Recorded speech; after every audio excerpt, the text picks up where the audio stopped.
ایک بار حضرت جنید بغدادی رحمت اللہ علیہ کی مجلس واعظ میں 40 افراد موجود تھے۔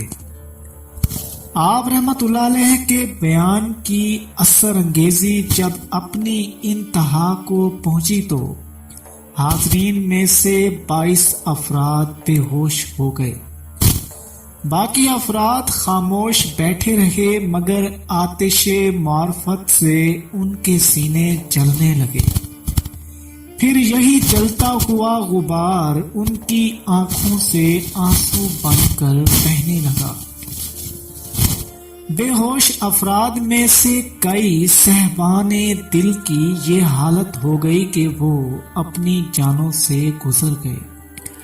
اپنی مجلس واعظ کا یہ حال دیکھ کر حضرت جنید بغدادی رحمت اللہ علیہ نے واعظ گوئی ترک کر دی۔ پھر جب اہل ذوق حضرات نے اصرار کیا تو حضرت جنید بغدادی رحمت اللہ علیہ نے فرمایا، میں اپنی ہی تقریروں کے ذریعے خود کو ہلاکت میں ڈالنا پسند نہیں کرتا۔ حضرت جنید بغدادی رحمت اللہ علیہ کے اس اعلان کے بعد صاحبان دل کی صفوں میں گہری اداسی چھا گئی۔ پھر ایک دن اہل بغداد نے دیکھا کہ حضرت شیخ جنید رحمت اللہ علیہ دوبارہ منبر پر جلوہ افروز ہوئے۔ آپ رحمت اللہ علیہ نے ایسی اثر انگیز تقریر کی کہ لوگوں کے دل پگھلنے لگے اور آنکھیں دجلہ و فرات کا منظر پیش کرنے لگی۔ تقریر ختم ہونے کے بعد کچھ قریبی دوستوں نے عرض کیا کہ اچانک اس تبدیلی کا سبب کیا ہے؟ جواب میں حضرت جنید بغدادی رحمت اللہ علیہ نے فرمایا، میں نے اپنے آقا حضور اکرم صلی اللہ علیہ وآلہ وسلم کی ایک حدیث مبارک دیکھی ہے جس میں ارشاد فرمایا گیا ہے کہ مخلوق میں سے بدترین شخص مخلوق کا کفیل بن کر ہدایت کا راستہ دکھائے گا۔ چنانچہ میں نے اپنے آپ کو بدترین مخلوق تصور کر لیا ہے اور اسی لیے دوبارہ واعظ گوئی شروع کر دی ہے۔ حدیث رسول صلی اللہ علیہ وآلہ وسلم کا حقیقی مفہوم یہ ہے کہ مسلمان تقریر کے بجائے اپنے عمل سے اہل دنیا کو اسلام کی ترغیب دیتا ہے۔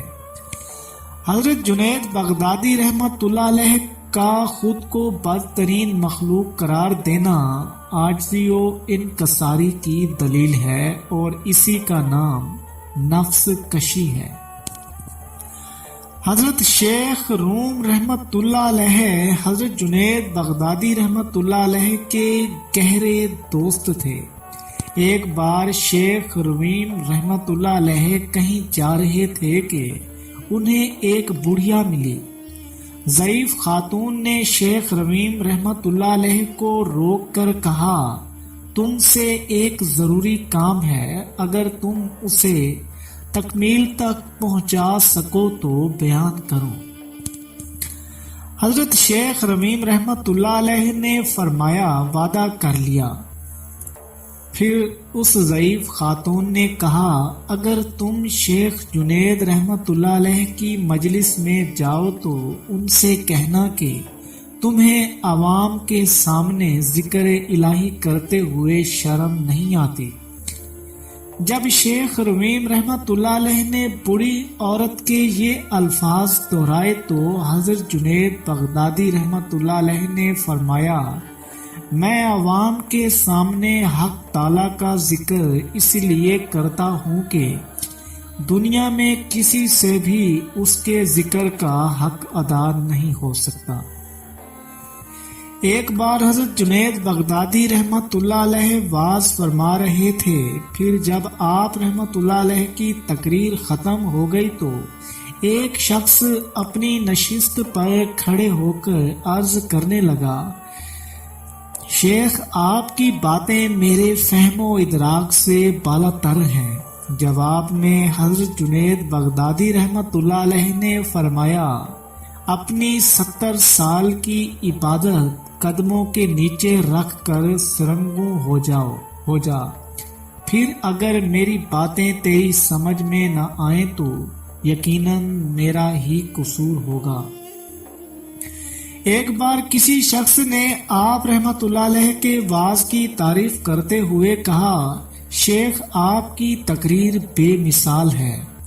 حضرت جنید بغدادی رحمت اللہ علیہ نے حاضرین مجلس کو مخاطب کرتے ہوئے فرمایا، دراصل یہ شخص اللہ تعالیٰ کی قدرت و وزنائی کی تعریف کر رہا ہے کہ اسی ذات پاک نے جنید کے دل و دماغ کو کشادہ کیا ہے اور اسی نے یہ تاثیر زبان بخشی ہے۔ دنیا بھر میں ایک عجیب شہرت رکھنے والے بزرگ حضرت منصور حلاج رحمت اللہ علیہ بھی حضرت جنید بغدادی رحمت اللہ علیہ کے شاگرد تھے۔ آپ رحمت اللہ علیہ پہلے حضرت عمر بن عثمان رحمت اللہ علیہ کی صحبت میں رہا کرتے تھے، پھر جب کیف و جذب کا غلبہ بڑھا تو حضرت منصور حلاج رحمت اللہ علیہ اپنے پیر و مرشد سے دل برداشتہ ہو کر حضرت جنید بغدادی رحمت اللہ علیہ کے آستانہ عالیہ پر حاضر ہوئے اور عرض کیا، میری دل برداشتگی کا سبب یہ ہے کہ بندہ اپنی ہوشیاری و مستی کی وجہ سے ہما وقت صفات الہی میں فناہ نہیں رہ سکتا۔ حضرت منصور رحمت اللہ علیہ کی بات سن کر حضرت جنید بغدادی رحمت اللہ علیہ نے فرمایا، حسین تم نے ہوشیاری اور مستی کا مفہوم سمجھنے میں غلطی کی ہے۔ پھر جب منصور حلاج رحمت اللہ علیہ دار و ورثن کے مرحلے سے گزرے تو یہ بات ثابت ہو گئی کہ حضرت جنید بغدادی رحمت اللہ علیہ کا قول مبارک ہی درست تھا۔ آپ رحمت اللہ علیہ فرمایا کرتے تھے کہ ایک بار میرا قلب کہیں گم ہو گیا، میں نے خالق کے کائنات کے حضور دعا کی، اے قادر مطلق مجھے میرا کھویا ہوا دل لوٹا دے۔ کئی دن تک میں اسی طرح گریہ وزاری کرتا رہا، پھر ایک روز صدائے غیب سنائی دی، ہم نے تمہارا قلب اس لیے لیا ہے کہ تم ہماری میت میں رہو، مگر تم قلب کی واپسی چاہتے ہو کہ غیروں کی طرف متوجہ ہو جاؤ۔ ایک دن حضرت جنید بغدادی رحمت اللہ علیہ کی مجلس سے عرفان آراستہ تھی۔ ایک شخص نے آپ رحمت اللہ علیہ کے شاگرد حضرت شیخ ابو بکر شبلی رحمت اللہ علیہ کا قول دہرایا، اگر مجھے جنت اور دوزخ کے حصول پر اختیار دیا جائے تو میں جہنم کو اس لیے اختیار کروں گا کہ جنت میری پسندیدہ شے ہے اور دوزخ حق تعالیٰ کی، لہذا دوست کی پسندیدہ شے کو پسند نہ کرنے والا دوست نہیں ہو سکتا۔ اپنے شاگرد کا یہ قول سن کر حضرت جنید بغدادی رحمت اللہ علیہ نے فرمایا، میں تو بندہ ہونے کی حیثیت سے صاحب اختیار ہونے کا دعویٰ نہیں کر سکتا، اس لیے وہ مجھے جہاں بھی بھیج دے اس کا شکر ادا کروں گا۔ ایک بار حضرت جنید بغدادی رحمت اللہ علیہ کے پاؤں میں شدید درد اٹھا۔ آپ رحمت اللہ علیہ بہت دیر تک اس درد کو برداشت کرتے رہے، مگر جب تکلیف حد سے زیادہ بڑھ گئی تو حضرت جنید بغدادی رحمت اللہ علیہ نے سورہ فاتحہ پڑھ کر اپنے پاؤں پر دم کر لیا۔ دیکھتے ہی دیکھتے درد غائب ہو گیا اور آپ رحمت اللہ علیہ نے سکون کا سانس لیا۔ ناگہاں ایک صدائے غیب سنائی دی، جنید تجھے اس بات پر ندامت نہیں ہوئی کہ تو نے اپنے نفس کی خاطر ہمارے کلام کو استعمال کیا؟ یہ سنتے ہی حضرت جنید بغدادی رحمت اللہ علیہ کا پورا جسم خوف سے لرزنے لگا اور آپ رحمت اللہ علیہ پر اس قدر ندامت طاری ہوئی کہ بہت دنوں تک اس واقعے کو یاد کر کے روتے رہتے۔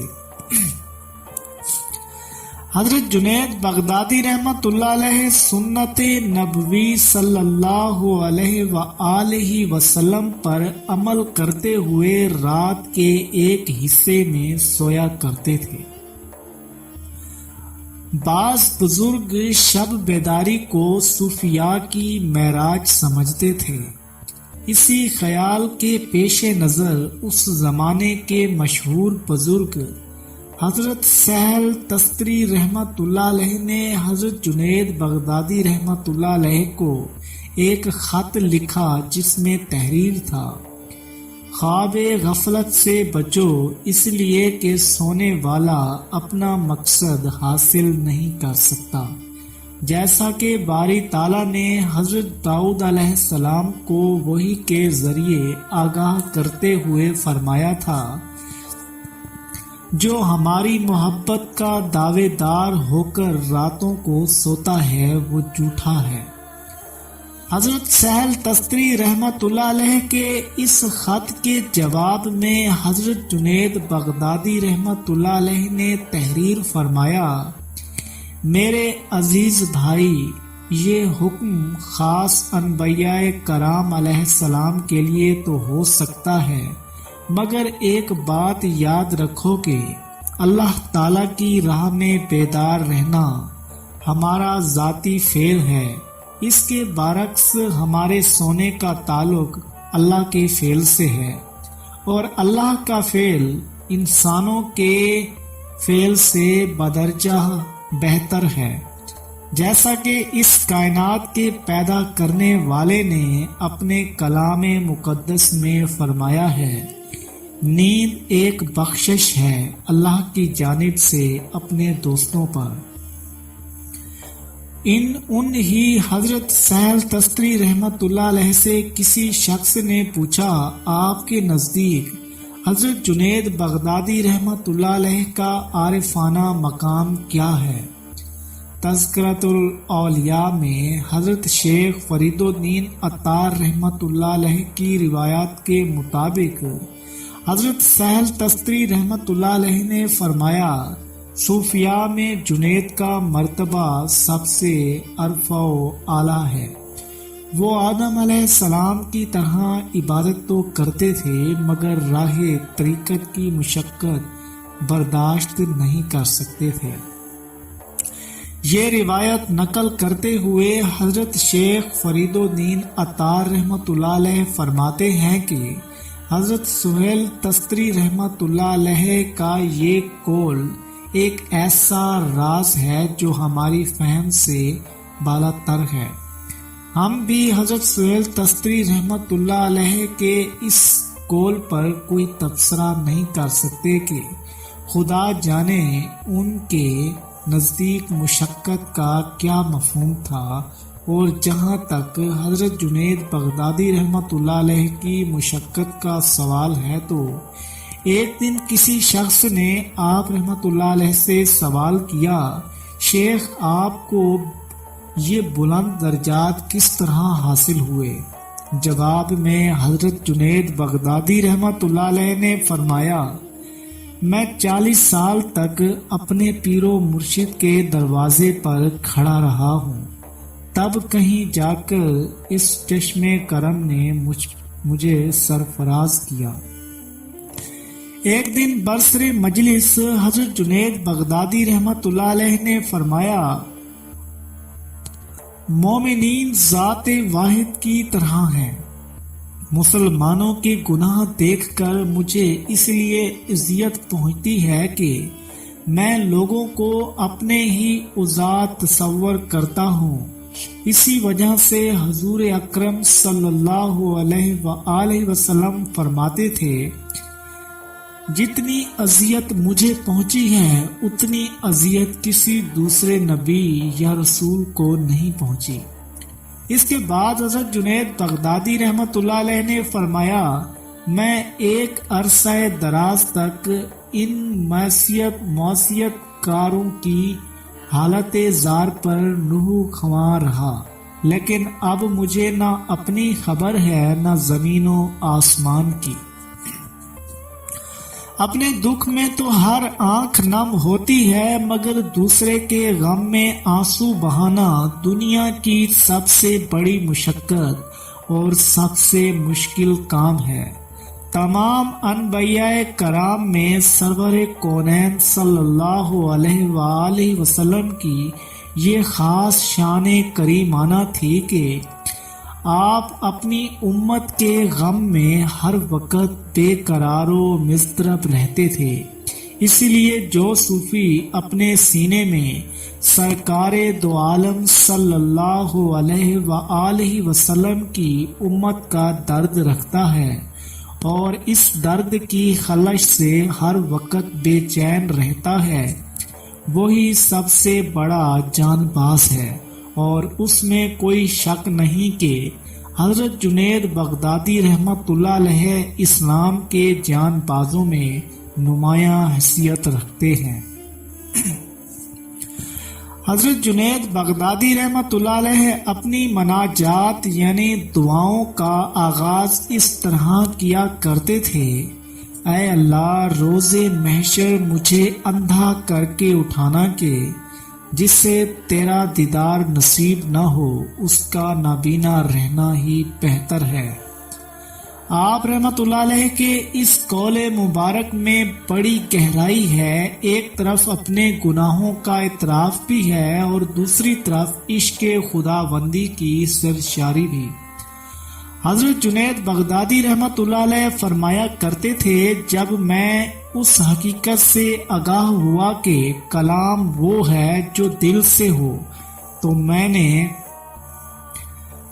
نے 30 سال کی نمازیں دوبارہ پڑھیں۔ اس کے بعد 30 سال تک یہ التزام کیا کہ جس وقت بھی نماز میں دنیا کا خیال آ جاتا تو اس نماز کو دوبارہ ادا کرتا، اور اگر آخرت کا تصور آ جاتا تو سجدائے سہو کرتا۔ پیارے دوستو، امید کرتے ہیں کہ آپ کو حضرت جنید بغدادی رحمت اللہ علیہ کی عظیم الشان یہ داستان پسند آئی ہوگی۔ اگر آپ کو ویڈیو اچھی لگے تو ویڈیو کو لائک کریں، چینل سبسکرائب کریں، آگے دوستوں کے ساتھ شیئر بھی ضرور کریں۔ شکریہ۔ ملیں گے انشاءاللہ اگلی ویڈیو میں، تب تک کے لیے اللہ حافظ۔